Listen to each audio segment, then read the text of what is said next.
Bonjour Marc. Bonjour Pierre. Alors, c'est sans doute le dernier entretien avant les vacances, qu'on souhaite bonne à tout le monde. Et donc c'est un entretien qui est encore question-réponse et pas préparé, mais avec des réponses qui sont les plus directes possibles. Hein, c'est le but du jeu. Alors, donc, première question à propos de la condamnation de Pierre Bédier, en première instance, à propos de l'hôtel des impôts. Finalement, est-ce que tu peux nous donner quelques informations sur la suite de la saga de l'hôtel des impôts, même après cette condamnation?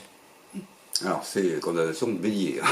Oui, oui. C'est-à-dire qu'en fait c'était Bédier qui avait porté plainte en diffamation contre moi à propos d'une tribune libre sur ce qui se passait autour des impôts. Pour aller vite, ça faisait suite à l'idée je vous empêcherai de parler pendant un moment, donc il a mis ça en œuvre.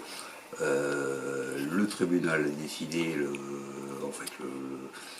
on a été jugé le 16 mai, et c'est, je crois, le 20 juin qu'il a rendu sa décision, son prononcé de décision.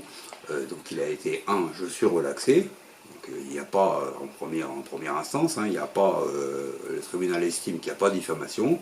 Parce que pour qu'il y ait diffamation, il faut que ça ne soit pas vrai.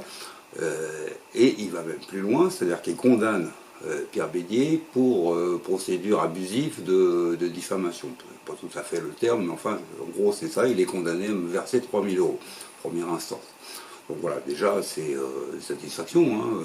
C'est intéressant que la justice m'a donné raison.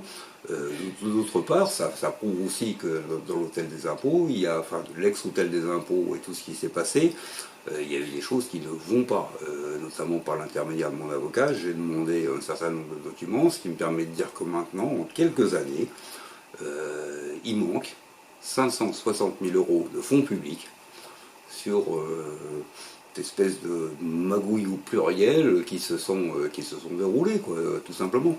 Et avec quand même tout un système, au-delà d'ailleurs de Pierre Bédier, d'autres, mais la droite locale, mais pas que la droite locale.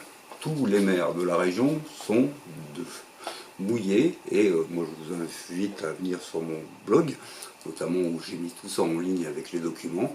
Regardez bien qui a accepté, qui a voté, qui n'a pas posé de questions. Et ça, je ne serais pas passé. Il y a d'autres ne seraient pas passés parce que c'est trop grave et qu'on ne joue pas avec les fonds publics comme ça.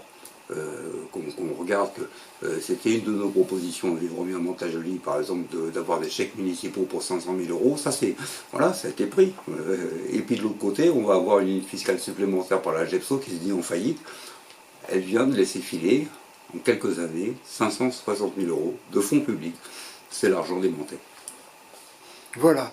Donc, affaire qui continue finalement. Affaire à suivre. Voilà. Tu as écrit dans un papier très très récent que la gauche avait finalement monté en puissance et est devenue presque majoritaire à Mantes-la-Jolie. Elle l'est, de fait. Sauf que elle a beaucoup reposé sur la notion de dégagisme de Pierre Bédier, et ce qu'on voit en fait apparaître, c'est que s'il y a une présence de la gauche importante, il y a un discours de droite, d'une part un discours et une revendication de l'extrême droite, je ne parle pas de la droite traditionnelle, qui devient de plus en plus forte, importante, dans la région, pas forcément à Mantes d'ailleurs, mais dans notre territoire. On s'aperçoit que cette revendication d'extrême droite repose sur une critique sociale, objective, hein, de fait. Sauf que derrière cette critique sociale, c'est pas tellement c'est beaucoup plus. Elle repose sur une notion de racisme plutôt qu'une analyse économique, politique, sociale. Est-ce que tu peux un peu évoquer cette question qui semble très importante aujourd'hui? C'est un peu les deux. D'une part, nous on a appelé, enfin, là je parle en tant que le membre du Parti communiste et de la section de Mans, sans négociation, sans rien, à appeler Benjamin Lucas, parce que c'était nos valeurs, nos positions, etc. Il faut dire qu'avec toutes les magouilles locales des partis gauche qu'on a connues, notamment municipales, non seulement on nous a rien demandé, mais en plus on essayait de nous exclure.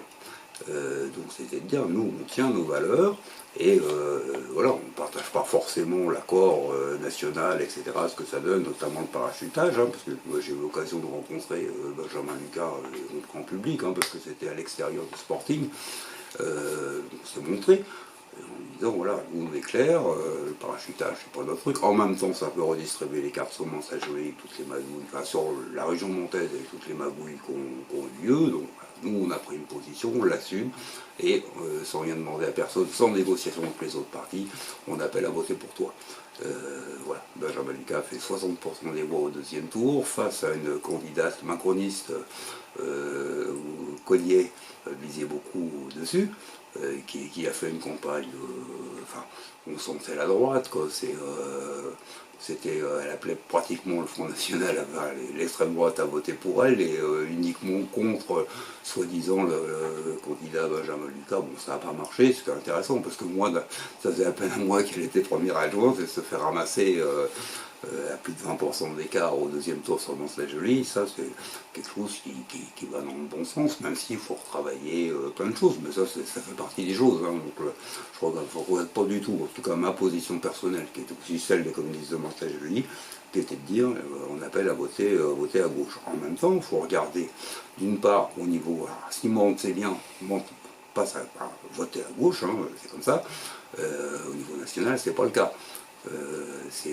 Pour aller vite, c'est moins d'un tiers la gauche, et qu'on regarde, alors effectivement avec le scrutin majoritaire, le fait qu'il y ait qu'un candidat, il passe les deuxièmes tours, donc on gagne des députés à gauche, mais loin d'être majoritaire, et Mélenchon est loin d'être Premier ministre, hein, dans cette affaire, ce qui crée une situation conflictuelle, mais bon, ça fait partie de la politique politicienne quelquefois, mais il n'y a pas d'alternative on va voir tout le débat qui se mène autour. Par contre, ce qui est grave, c'est que le scrutin majoritaire, Macron disait je ne veux pas le changer, etc., pour empêcher soi-disant les députés du Front National d'être élus, là c'est grave.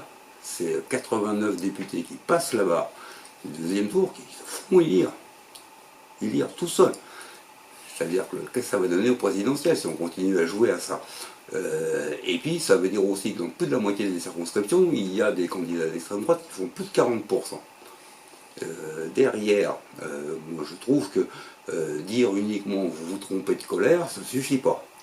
Parce que derrière ce que dit l'extrême droite, il y a toujours eu de la magouille, évidemment ils sont tous sourires, ça c'est comme le doyen à l'Assemblée nationale qui dit je ne sais pas si l'OAS était une organisation terroriste, gentiment, derrière c'est faire monter le racisme, on passe même des caricatures antisémites à un moment à des caricatures qui du coup désignent une communauté qui sont les musulmans, d'une manière générale. Donc derrière il y a toujours ce fond de racisme qui monte, et moi je trouve que si on est de gauche, si on veut agir tous ensemble, il ne faut pas dénier, moi je ne dis pas aux électeurs qui ont voté Front National, vous êtes uniquement trompés de colère, vous êtes trompés, parce que derrière, il y a des risques de fracture grave de la société.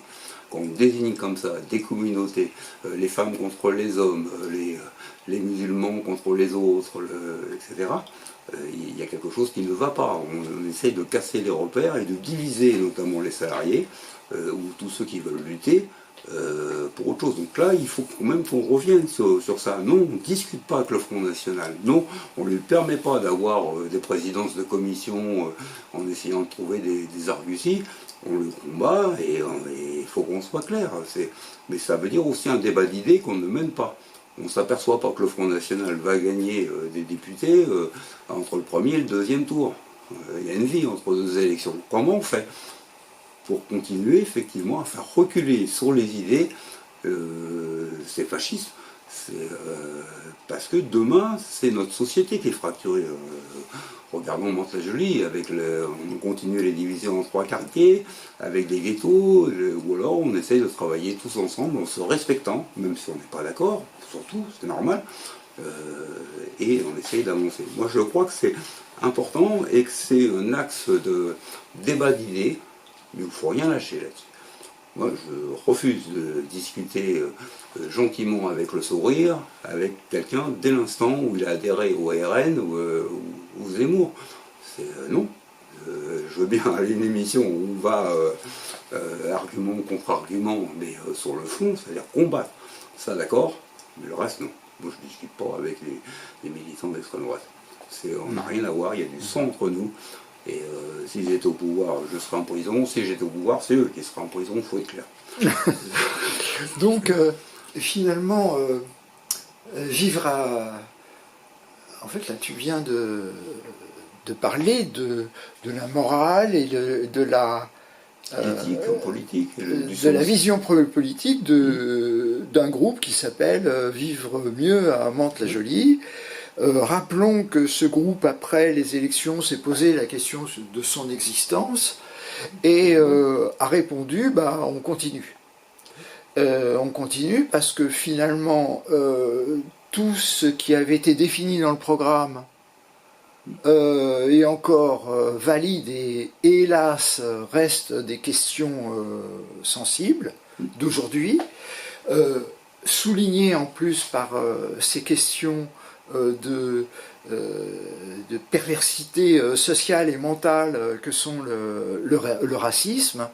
Donc, entre autres, oui. Donc, vivre mieux en Mantes-la-Jolie reste une actualité et un désir fort. Oui. Alors, ce qui est peut-être intéressant sur Vivre mieux en Mantes-la-Jolie, d'une part, on continue, on va produire des actes assez rapidement. La vraie question la seule question qui nous a été posée, c'est est-ce que c'est utile ou pas que le groupe qu'on avait monté, l'équipe qu'on a montée, reste en lice. Cette question-là, on se l'est posée. On a un listing pour l'instant, il est trop petit, mais d'une cinquantaine de membres, 4-5, c'est comme ça, quand le vent souffle contre nous, donc on a vu au municipal, parce que les résultats sont vraiment pas bons du tout, pour des raisons, ce serait trop long à expliciter, mais il n'y a pas de condamnation des citoyens ni rien, et est-ce que oui ou non, on est utile? Bon, il y en a 4-5 qui ont décidé à un moment de ne pas rester, on est 90% en fait à dire, nous on va continuer parce qu'on pense qu'on est utile, donc on va reproduire des actes, en parler maintenant parce que ça se discute, voilà. Et après, avec des actes, vivre mieux à Mantes-la-Jolie, c'est pas quelque chose sans saveur. C'est mine de rien, c'est avant les municipales en 2020 où j'ai fait un appel en tant qu'élu, mais évidemment, je n'étais pas tout seul. C'était aussi les communistes de Mantes-la-Jolie qui étaient derrière. Parce que j'étais élu et que ça permettait de faire un appel. J'ai pas les chevilles qui enflent. Mais dans cette affaire, c'était de dire, voilà, nous on a des valeurs et du sens, si vous partagez nos valeurs, on vous invite à venir avec nous, que vous soyez communiste ou pas, et on appelle même les autres formations politiques de gauche, puisqu'on s'est retrouvé quand même tout seul face à la droite, à nous soutenir. Il se trouve qu'il y a c'est la section du Parti communiste de Mantes-la-Jolie qui naturellement soutient, mais ça permet aussi de travailler ensemble. Mais il y a du sens. Il y a du sens. Donc c'est pas... ça n'a jamais été une liste divers, en général. Peut-être quelques-uns, peut-être dans les 4-5 qui ne sont pas restés, qui n'ont pas compris. Mais bon, c'est comme ça, c'est l'avenir, enfin c'est la vie. Mais on va continuer. On va continuer assez vite. Je pense qu'il va y avoir, bon, ça je peux le dire, parce qu'on va avoir quelque chose où on va inviter tout le monde, une réunion semi-interne, publique. On va commencer à traiter des sujets. Donc je disais aussi un débat, mais enfin les débats, etc., ça ne suffira pas. Ouvert aussi, parce que ça permet aussi, même ceux qui ne partagent pas forcément, je pense notamment, dernièrement j'ai eu des contacts avec une association de défense de l'environnement, etc. On ne demande pas de partager nos valeurs, d'abord ils n'habitent pas en Montargis, mais par contre ça peut être intéressant qu'ils viennent, qu'ils expliquent ce qui se passe, etc. Donc ça on va essayer de brasser tout ça. Et puis produire aussi des actes. Je ne veux pas polémiquer, mais bon, la gauche, la représentation de la gauche au conseil municipal, c'est une gauche molle qui se contente de déclarations générales. Ça, ça va pas, ça, pour les Montais. Donc, il faut aussi qu'on invite, moi j'invite tous les Montais à venir avec nous, ceux qui le souhaitent, ceux qui partagent nos valeurs, j'y insiste. Et puis qu'on continue à faire nos preuves dans des conditions plus compliquées, parce qu'on c'est pas parce que moi je suis plus élu ou on a perdu 4 élus, on n'est plus représenté, donc on a moins de moyens, on a moins d'informations peut-être, on en a d'autres, hein, on les croise, on sait faire aussi, mais aussi servir est utile aux Montais. Donc ça, il y a des choses qui se réfléchissent, on va voir, pas dévoiler, parce que nous c'est important, à chaque fois on en discute entre nous, et après on prend une position collective. Ça, c'est quelque chose qui me semble une richesse pour Montargis. Et a priori, on va continuer, on va s'élargir. Et par exemple, je pense au groupe Facebook de Vivre mieux à Montargis. Mine de rien, si c'est pas le premier groupe de Montargis en nombre de participants, de membres du groupe, c'est un des premiers. On est presque à 1200 membres de groupe, ça prouve, alors il n'y a pas que des gens de Mantes, hein, mais globalement on pèse par rapport à notamment une presse locale qui a décidé de nous effacer parce qu'on les gêne, mais on a les moyens de faire sans eux. Voilà ce que je peux dire. En tout cas, on va travailler et ça sera positif. Enfin, on veut faire du positif et on veut être utile aux Montais. C'est notre ligne directrice avec nos valeurs, parce qu'on pense que on n'est pas là pour faire plaisir aux uns ou aux autres. On a des valeurs. Si on les partage, on vous invite à venir avec nous. Voilà. Bon, écoute. Voilà. Donc, souhaiter bonnes vacances à tout le monde après que tu les fais. Et très très bonnes vacances à toi, Marc. On se revoit. Alors, on avait dit une fois par mois, mais bon, là, il y a un peu les vacances quand même, donc on verra au mois de septembre peut-être. Ouais. Il y a plein de trucs qu'on va discuter tous ensemble. Et ben, au mois de septembre. Merci Pierre. Salut. À plus.